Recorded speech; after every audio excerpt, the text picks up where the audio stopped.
Rádio Unaerp.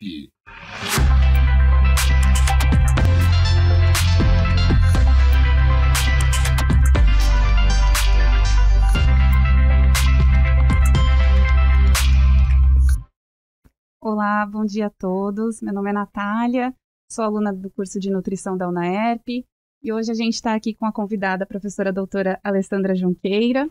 Vamos falar sobre a temática da insegurança alimentar como problema de saúde pública. Bom dia, meu nome é Laura Colete, eu também sou aluna de nutrição aqui do curso da Unaerp. Bom dia, pessoal. Eu sou a Alessandra, professora, estou aqui para conversar um pouquinho com vocês. Menina, muito bom estar com vocês aqui. Para a gente entender um pouquinho o que é a insegurança alimentar, eu acho que a gente tem que entender o oposto. O que é a segurança alimentar? Então, é importante trazer esse assunto. Esse assunto hoje em dia está muito em pauta. E a questão da segurança alimentar como um conceito geral, na verdade, ele envolve não só o acesso ao alimento, então é o indivíduo ter o alimento na quantidade e na qualidade que ele precisa para aquela fase da vida que ele está, mas também um alimento seguro para o consumo. Então, quando a gente fala de segurança alimentar, não é só ele ter o alimento na mesa, mas esse alimento está próprio. Então, por exemplo, numa quantidade de agrotóxico dentro do indicado, ele produzido seguindo todos os critérios em relação à escolha da semente, ao plantio e tudo mais. Então, o tema segurança alimentar, ele vem para garantir o direito humano à alimentação adequada, que é um direito estabelecido pela ONU, e o Brasil é signatário, então ele também traz essa defesa, mas pensando nessa amplitude da segurança, né? É garantir o alimento, mas que ele esteja adequado para o seu consumo. E, professora Alessandra, o que seria um indivíduo em insegurança alimentar? Isso. A gente, na verdade, tem alguns instrumentos que avaliam essa questão da insegurança alimentar, né? Então, a gente pode avaliar esse indivíduo em 3 níveis de insegurança. Insegurança alimentar leve, insegurança alimentar moderada e insegurança alimentar grave. E são esses índices que a gente tem escutado muito na televisão, nas divulgações aí em relação a essa questão de que tem muita gente no Brasil e no mundo hoje vivendo em insegurança alimentar. Então, quando a gente diz que o indivíduo está em segurança alimentar leve, é um indivíduo que hoje ele tem comida, mas ele não tem a garantia de que amanhã ele vai ter comida na mesa. Então, basicamente, é um indivíduo que trabalha hoje para comprar comida para ter no dia seguinte. Ele ainda não passa fome, mas ele não tem a segurança de que vai ter comida na mesa todos os dias.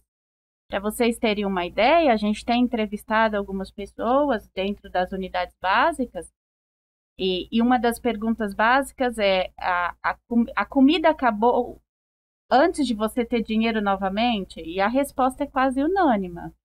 Sim, meu dinheiro acabou, minha comida acabou e eu não tinha dinheiro para comprar mais. Então, às vezes tem que fazer algumas questões para que essa comida volte a estar na mesa. A insegurança alimentar moderada é quando o indivíduo, às vezes, diminui o número de refeições no dia para poder garantir que pelo menos ele coma alguma coisa. Já é um estado, uma condição muito triste para pensar. Você, na verdade, às vezes, não, eu não vou fazer o café da manhã, ou eu vou fazer café da manhã e o almoço, mas não vou fazer a janta para garantir que amanhã eu tenha alguma coisa para comer. E a insegurança alimentar grave é o indivíduo, na verdade, que diminui ou deixa de fazer refeições. Literalmente, ele passa fome, porque ele não tem o que comer. Então, ou ele não come nada o dia inteiro, ou ele, na verdade, diminui muito o consumo e deixa de fazer refeições, então, para a família toda, porque ele não tem comida. Que é o estado mais grave, na verdade, mais preocupante nos dias que a gente tem visto nos dias de hoje. Isso é algo que a gente consegue vivenciar, infelizmente, né, na prática, até mesmo no estágio de saúde coletiva, onde a gente acaba tendo contato com indivíduos, né, que de fato relatam que não tem a opção de fazer a refeição por questões mesmo de não ter acessibilidade financeira para garantir, né, as refeições. Isso é muito preocupante, porque como nutricionistas, garantir a saúde, né, a alimentação, ela está totalmente relacionada com a saúde, e o indivíduo, na verdade, não ter muitas escolhas, e para a gente é muito complicado, né, a discussão que vocês traziam, como é que a gente fala para o indivíduo se alimentar bem, se os alimentos que são os alimentos mais saudáveis são aqueles alimentos que estão com um preço muito elevado e uma dificuldade muito grande para o acesso.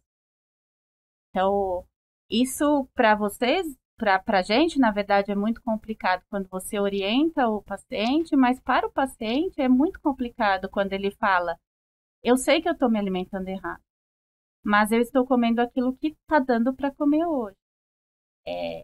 E aí, como que a gente trabalha isso? Como que a gente lida com essas situações, né? Então, pedir para alguém não comer embutidos, mas embutidos é um dos complementos mais baratos hoje em dia. E a gente via isso muito na unidade básica, né? O indivíduo chegava falando que ele comprava, ele consumia esses alimentos processados e ultraprocessados, porque era o que dava para ele comprar, né? O que dava para ele consumir.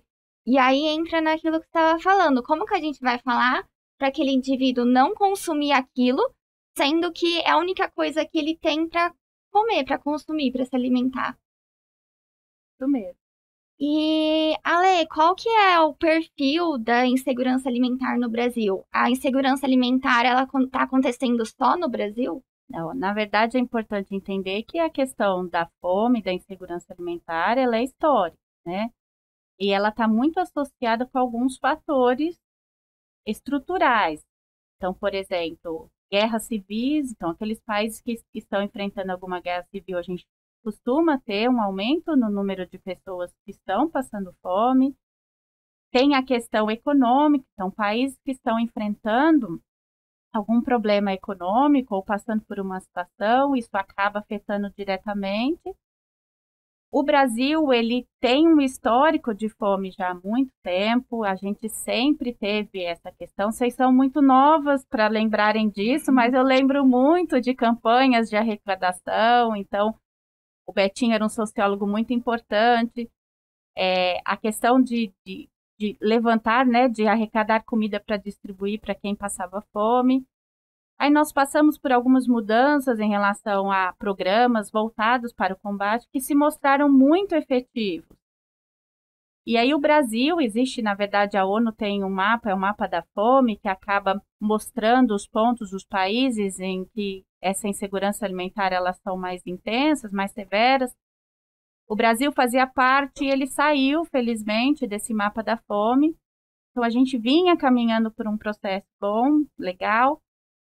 Mas aí nós começamos a aumentar, a partir de 2014, a gente viu um aumento novamente nesse número de indivíduos em insegurança alimentar ou que passam fome.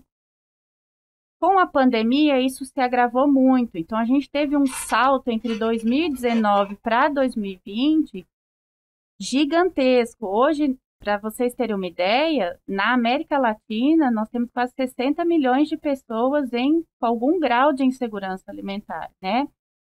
Hoje se fala que a cada 10 indivíduos, 4 estão com um grau de insegurança alimentar moderado e grave. Então, essa é uma situação muito alarmante. Nos últimos estudos que saíram, mostrou-se que a insegurança alimentar na América Latina foi a região, né, a região do mundo onde esse aumento foi mais significativo. Não é uma condição exclusiva, né, dos países em desenvolvimento, mas essa é uma situação muito mais marcante nos países tanto da América Latina, quanto do continente africano, quanto de alguns países da Ásia. E, professora Alessandra, acho que tem muita relação com o que você já está trazendo aqui para a gente, mas você poderia falar um pouco mais por que hoje a insegurança alimentar é considerada um problema de saúde pública? Na verdade, se a gente parar para pensar que a alimentação inadequada ou a falta de acesso à alimentação, ela, na verdade, ela vai alterar a condição fisiológica do indivíduo. Então, só essa situação já seria de se esperar que ela acarretará uma série de doenças. por exemplo, uma situação que muita gente não entende é que a obesidade, aquele indivíduo que tem obesidade, ele pode apresentar carências nutricionais. Então, o fato dele ser obeso não significa que ele tenha alimentos de sobra, mas que as escolhas alimentares que estão sendo feitas, e muito em relação, às vezes, à falta de acesso ao alimento como deveria, acabam levando esse indivíduo a ter um desequilíbrio fisiológico e aí a obesidade. Então, por exemplo, eu tenho visto alguns comentários, e isso me entristece muito, quando alguém vira e pega a foto de um indivíduo com desenho de corpo mais largo, tem obesidade, e tira sarro dessa pessoa dizendo, esse indivíduo não passa fome de forma alguma.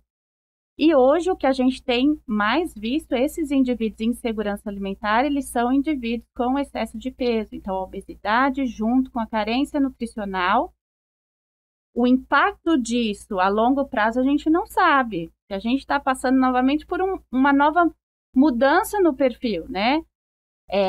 E a questão da saúde pública, porque a saúde é um direito civil e é um direito humano. Então, é um direito, assim, é um dever do Estado e um direito de todo cidadão brasileiro, de forma universal. Então, se eu passo fome, e essa questão da fome vai afetar qualquer condição de saúde, na verdade, esse é um problema de saúde pública, porque esses indivíduos vão chegar e estão chegando com problemas seríssimos que vão acarretar mais gasto com a questão da saúde, né? A nível secundário e não primário, como deveria. Na verdade, essa situação que a gente está passando, ela pode trazer problemas muito mais sérios daqui para frente, justamente porque vai ser muito difícil seguir os princípios do SUS em relação a trabalhar de forma mais efetiva a nível primário, porque os indivíduos vão chegar, às vezes, em condições que o nível primário já não vai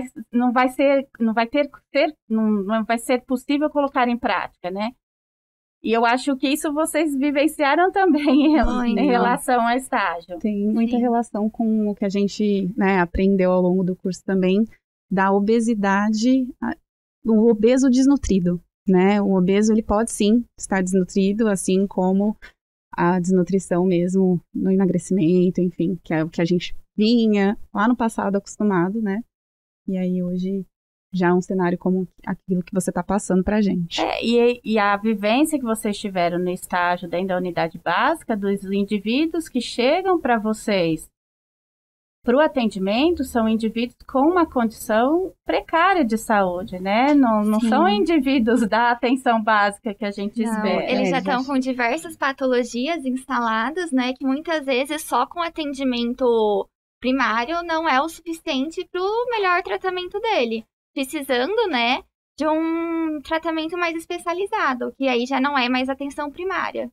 Que aí a mesma uma equipe multidisciplinar às vezes não dá conta de fazer, né? E o quanto que isso vai acarretar financeiramente, economicamente, na verdade, o quanto de investimento vai precisar ser feito em relação a tudo isso, né? Então, é uma mudança que a gente não sabe ainda o que vai acontecer, o que vai se esperar. Mas é importante deixar claro que não é uma situação só do Brasil. Isso está acontecendo no mundo inteiro, a pandemia pegou todo mundo de surpresa, nos obrigou a fazer uma série de mudanças, e a gente está refletindo. A economia, na verdade, mundial, ela afetou todo mundo, né? Nós temos também até o exemplo da Ucrânia, né?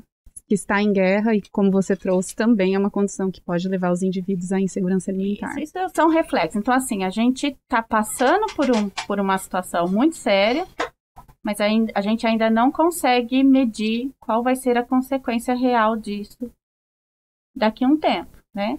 E vocês, como futuros profissionais, vão lidar de forma muito mais frequente com esse indivíduo que vai chegar com uma condição nutricional inadequado, com essa condição de enfrentar. Vocês, mais do que qualquer um, vão encarar com mais frequência esse indivíduo que chega com fome, esse indivíduo que que tá passando dificuldade, mas que ao mesmo tempo tá doente.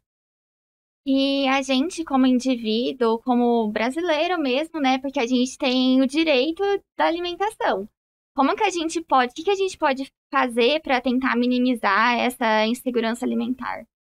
Sim, na verdade é importante entender. Como cidadão, é lógico, você pode fazer movimentos de arrecadação, mas isso não resolve o problema. Então, é importante entender que a alimentação é um direito civil, então está lá na Constituição. E, para isso, o indivíduo... Então, se vocês encontrarem com algum indivíduo em algum grau de insegurança alimentar, a recomendação é que este indivíduo procure um centro de assistência social, né, o CRAS, ou que busque a unidade básica do seu bairro e converse com a equipe, dizendo a condição. E a própria unidade básica aciona os meios legais e aí vai tentar encaixar esse indivíduo em algum programa de assistência que exista, né, a nível municipal, estadual e federal, que possa amenizar ou ajudar esse indivíduo a passar por esse momento.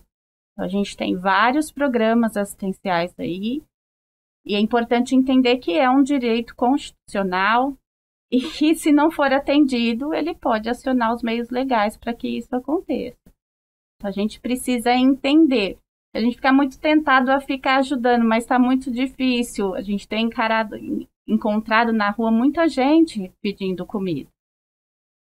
E a gente gostaria de ajudar todo mundo, mas infelizmente não dá. Então, é importante entender que essas pessoas têm o direito e que elas podem procurar para que esse direito seja atendido. E muitas vezes o indivíduo ele não tem nem conhecimento, né, dos direitos dele. Acha que é uma condição que ele entrou e ele tem que sair sozinho disso, mas não, ele tem essas possibilidades, esses caminhos que agora acho que todo mundo também está tendo conhecimento aí para poder indicar. Isso mesmo, importante. Certo? Bom, então acho que a gente encerra por aqui. E eu queria agradecer muito a sua participação, professora Alessandra, o convite aqui para participar dos 15 minutos. Com certeza. Obrigada, gente. Obrigada, Lê, pela participação. Muito obrigada, meninas. Foi um prazer estar aqui com vocês hoje, conversar um pouquinho sobre esse assunto. Muito obrigada. Você acompanhou mais uma transmissão da Rádio Unaerp. Audiovisual, Andrei Violante. Assistência, Neto Túbero e Yuri Deloui. Coordenação, Gil Santiago.